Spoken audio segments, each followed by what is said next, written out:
In today's video, I'm going to teach you how to downgrade ClickUp plan. By the end, you'll know exactly where to go, what to click, and what to look out for so you can move to a lower tier with confidence.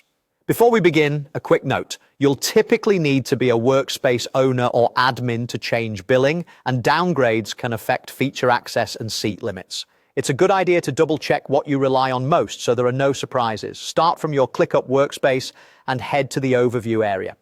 Depending on how your account is organized, this may be the overview for your team space or the general workspace overview. You'll usually find it from the left sidebar, where ClickUp summarizes activity, spaces, and high-level information. This puts you in the right place to access workspace-wide options. From there, open Settings. Look for the gear icon, often in the lower left corner near your workspace name or avatar. Clicking Settings takes you into the control center for your workspace, where you can manage members, permissions, and account-wide preferences.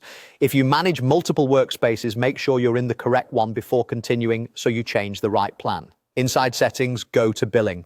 Billing is typically listed in the sidebar under Workspace or Account Settings. This section shows your current plan, renewal date, seats in use, payment method, and past invoices. It's a helpful snapshot of what you're paying for today and what will change if you move down a tier. Now, click on your plan to downgrade. You'll see available plan options. Choose the lower tier that fits your needs or select the free option if that's your goal. When you open your plan, ClickUp will usually show what features you'll lose on the lower tier and may prompt you to adjust seats if your current member count exceeds the new plan's limits.